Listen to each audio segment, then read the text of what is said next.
महाराज श्री स्वामी समर्थ, जय जय स्वामी समर्थ.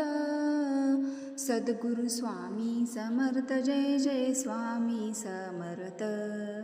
नमस्कार मैत्रिणींनो, घरातील या 5 जागी असतो लक्ष्मी आणि कुबेरांचा वास. कोणालाही न सांगता करा हे काही प्रभावी उपाय. 7 पिढ्यांचे नशीब रातोरात उघडतील. श्री शिवाय नमस्तुभ्यं, हर हर महादेव. स्वामी भक्तांनो, अनंत कोटी ब्रह्मांड नायक श्री स्वामी समर्थ महाराज की जय.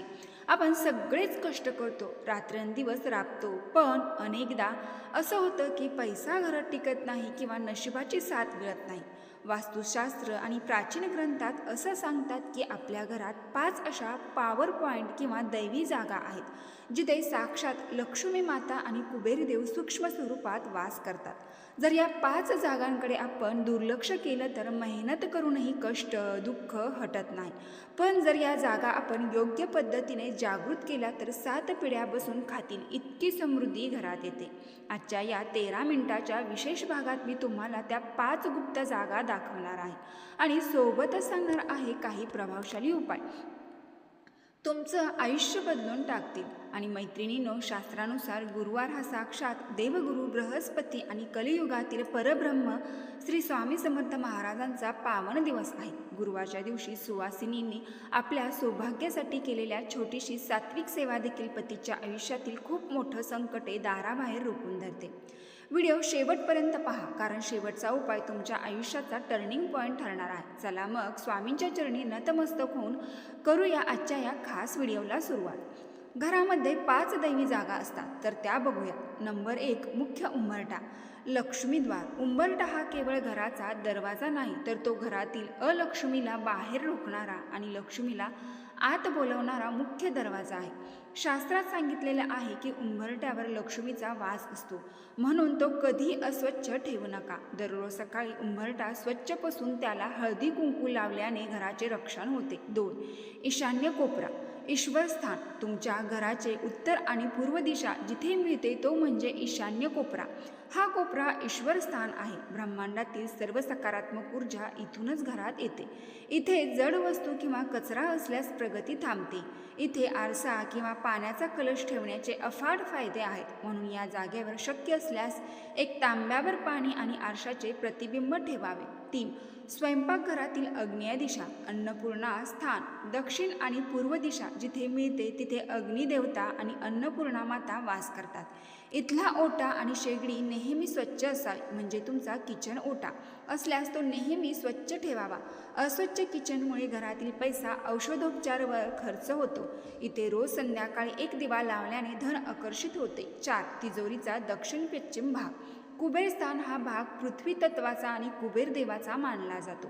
इथे पैसा ठेवल्यास तो स्थिर राहतो आणि वाढत जातो. लक्षात ठेवा, तिजोरीचे तोंड नेहमी उत्तर किंवा पूर्व दिशेला उघडले पाहिजे, जेणेकरून कुबेराचा आशीर्वाद त्यात टिकून राहील. 5, ब्रह्मस्थान, घराचे हृदय. घराचे अगदी मध्य भाग म्हणजे ब्रह्मस्थान. हे स्थान ग्रहाचे हृदय आहे. हे स्थान मोकळं, स्वच्छ आणि प्रकाशमय असेल तरच घरातील ऊर्जेचा प्रवाह अखंड राहतो. इथे जड वस्तू ठेवल्याने घराच्या मालकाला मानसिक आणि आर्थिक त्रास सहन करावा लागतो. त्यामुळे लक्ष्मी स्थिर राहत नाही किंवा लक्ष्मी काढता पाय घेते. म्हणून घराचा मध्यभाग हा नेहमी स्वच्छ, प्रसन्न आणि प्रकाशमय ठेवावा. आता काही प्रभावशाली उपाय बघूया. नंबर 1, तिजोरीतील आरसा. तिजोरीच्या आतल्या बाजूला असा लावावा की तिजोरी उघडल्यावर पैशाचे प्रतिबिंब आरशात दिसेल. यामुळे पैशाची आवक दुप्पट होते. 2, उंबरठ्याखाली चांदीची तार. मुख्य दरवाजाच्या उंबरठ्याखाली चांदीची एक बारीक तार दाबावी. यामुळे बाहेरील कोणतीही नकारात्मक ऊर्जा घरात प्रवेश करू शकत नाही. आता सध्या उंबरठा तर तुमचा बनवून झालेला असेल तरीही तुम्हाला थोडंसं तिथे ॲडजस्ट करून ही चांदीची तार दाबून द्यायची आहे. 3, मिठाच्या पाण्याने पाय धुणे. रात्री झोपण्यापूर्वी कोमट पाण्यात थोडे खडे मीठ टाकून पाय धुवावेत. यामुळे दिवसभरातील सर्व वाईट ऊर्जा नष्ट होऊन शांत झोप लागते. 4, दालचिनीचा धूप. दर शुक्रवारी गुरुवारी संध्याकाळी घरात दालचिनी पावडर किंवा कापूर जाळून त्याचा धूर संपूर्ण घरात दाखवावा. यामुळे साक्षात महालक्ष्मी आकर्षित होते आणि कुबेरदेव घरामध्ये स्थिर राहतात. 5, मोरपंख उपाय. घराच्या हॉलमध्ये दक्षिण दिशेच्या भिंतीवर 3 मोरपंख लावावेत. यामुळे राहू केतूचे दोष शांत होऊन अचानक येणारी संकटे टळतात. 6. सोन्याचे तीर्थ. तांब्याच्या कलशात पाणी भरून त्यात 10 मिनिटे सोन्याची अंगठी ठेवावी. त्यानंतर ते पाणी घरभर शिंपडल्याने घराचा ओरा पॉझिटिव्ह होतो. 7. काचेच्या वाटीत लवंग मीठ. बाथरूममध्ये एका काचेच्या वाटीत खडे मीठ आणि 5 लवंगा ठेवा. बाथरूममधील नकारात्मकता यामुळे शोषली जाते, घरातील अशांतता निघून जाते आणि घरामध्ये शांतता टिकून राहते. 8. हळदीचे स्वस्तिक. दररोज सकाळी अंघोळीनंतर घराच्या मुख्य दरवाजाच्या दोन्ही बाजूला हळदीने स्वस्तिक काढावे. यामुळे घरात सुख समृद्धीचे आगमन होते. स्वस्तिकच्या बाजूला 2 लाईन द्याव्यात आणि अष्टलक्ष्मीचे स्मरण करावे. अष्टलक्ष्मी घरामध्ये निवास करते. 9. पाकिट तांदूळ. पाकिटात नेहमी 21 अखंड तांदळाचे दाणे लाल कागदात गुंडाळून ठेवावेत. यामुळे विनाकारण होणाऱ्या खर्च थांबतात. 10. पक्ष्यांना धान्य. रोज सकाळी पक्ष्यांना पाणी आणि सप्तधान्य खायला द्यावे.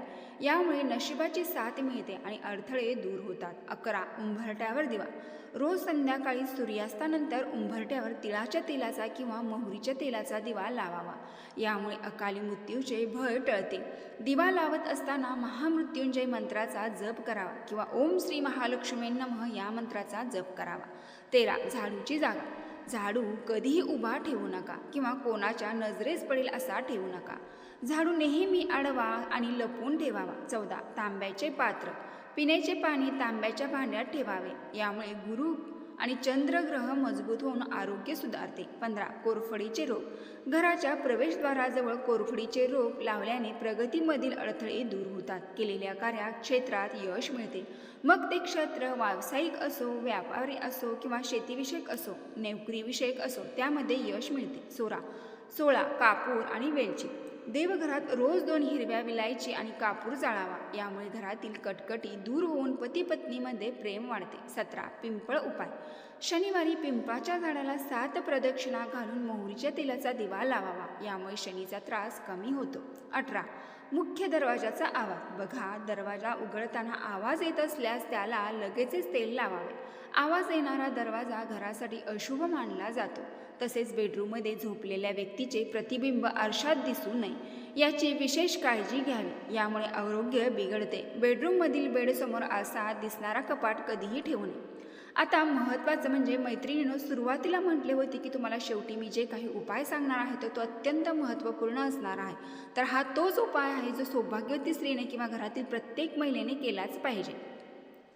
मैत्रिणींनो, आपण आपल्या आजच्या मुख्य उपायाकडे वळूया. हा उपाय आपल्या शास्त्रात अत्यंत श्रेष्ठ आणि 100% खरा मानला गेला आहे. कारण आपल्या संस्कृतीत चमत्कारिक उपायापेक्षा दानाला सर्वात मोठे महत्त्व आहे. हा उपाय कोणत्याही गुरुवारी सुवासिनीने आपल्या पतीच्या दीर्घायुष्यासाठी आणि अखंड सौभाग्यासाठी नक्की करावा. बघा काय करायचं आहे. गुरुवारी सकाळी स्नान करून देवघराची विधिवत पूजा करून घ्यावी. त्यानंतर एका तांब्याच्या किंवा स्टीलच्या ताटात सौभाग्याचे पवित्र वाण म्हणजे हळद, कुंकू, हिरव्या काचेच्या बांगड्या, एक सुगंधी गजरा, वेणी, एक पिवळे किंवा लाल रंगाचे सात्विक फळ जसे की केळी किंवा सफरचंद आणि विड्याची 2 पाने आणि सुपारी ठेवावी. सर्वात आधी हे वाण आपल्या देवघरातील कुलदेवीच्या किंवा माता लक्ष्मीच्या चरणाशी अर्पण करावे आणि माझे सौभाग्य अखंड ठेव अशी प्रार्थना करावी. त्यानंतर संध्याकाळी ही पवित्र वाण आपल्या घरातील सुजाण सुवासिनीला जसे की सासूबाईंना किंवा जवळच्या मंदिरातील एखाद्या सौभाग्यवतीला आदराने वाण म्हणून द्यावे आणि त्यांच्या पाया पडून आशीर्वाद घ्यावा. भक्तांनो, शास्त्र सांगते की दुसऱ्या सुवासींना दिलेल्या सौभाग्याचे दान आपल्या स्वतःच्या सौभाग्याचे रक्षण करते. हा उपाय पूर्णपणे सत्य आहे आणि गुरुग्रह बलवान होणारा उपाय आहे आणि पतीच्या आयुष्यातील सर्व संकटे साक्षात कुलदेवी दूर करणारी आहे. त्यानंतर भक्तांनो, श्री स्वामी समर्थाचे ग्रहलक्ष्मीवरील मूळ विचार ऐका. भक्तांनो, अक्कलकोटचे स्वामी समर्थ महाराज नेहमी सांगायचे की ज्या घरात सुवासिनी स्त्रीचा आदर होतो, जिथे दोन्ही वेळे दीप प्रज्वलन होते, तिथे माझा वास अखंड असतो. स्वामी महाराज भक्तांना उद्देश करायचे की संकटाच्या काळात घरातील ग्रहलक्ष्मी कधीही हिंमत हारू नये किंवा आळस करू नये.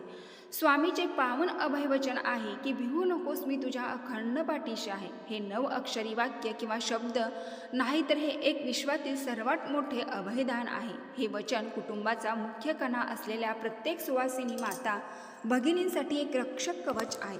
स्वामी महाराज सांगायचे की जेव्हा एखादी सुवासिनी स्त्री आपल्या पतीच्या कल्याणासाठी आणि संसारासाठी देवाचरणी लीन होते तेव्हा तिच्या पतीचे आणि मुलाचे रक्षण स्वामी स्वतः करतात. तिच्या चेहऱ्यावरील आनंद संपूर्ण संसाराला ऊर्जा देत असतो. जिथे आळस नसतो, अस्वच्छता नसते आणि शुद्ध भाव असतो तिथे स्वामी माऊलींचा आशीर्वाद अखंड टिकून राहतो. भक्तांनो, स्वामी काळावर चालते म्हणून आज पूर्णपणे श्रद्धेने काही उपाय नक्की करून पहा. वरती दिलेले सगळेच उपाय केले पाहिजेत असे काही नाही. तुम्हाला स्वामी मंदिरात जाणे जमत नसेल तर फक्त घरच्या घरी स्वामींच्या चरणी एक ग्लास भरून पाणी ठेवून 11 माळे श्री स्वामी समर्थ जप किंवा एक तारक मंत्र म्हटला तर तुमच्या राशीमध्ये किंवा तुम्हाला जो काही त्रास आहे दूर होऊ शकतो. 7 पिढ्यांचे दारिद्र्य संपून जाईल. शक्य असल्यास 1 माळी तारक मंत्र जप म्हणजेच 1 माळी म्हणजे काय तर 108 वेळा जप करावा. तर मैत्रिणींनो, ही अत्यंत महत्त्वपूर्ण माहिती तुमच्यापर्यंत पोचवायची होती. तर ही व्हिडिओ पूर्ण माहिती तुम्हाला आवडली असेल तर नक्की आपल्या चॅनलला एक लाईक करून स्वामी कृपेने कमेंट बॉक्समध्ये श्री स्वामी समर्थ अनंत कोटी ब्रह्मांड नायक श्री स्वामी समर्थ नक्की टाईप करा. स्वामी कृपा सदैव तुमच्यावरती राहील. स्वामी तुमच्या सर्व इच्छा मनोकामना पूर्ण करतील. धन्यवाद.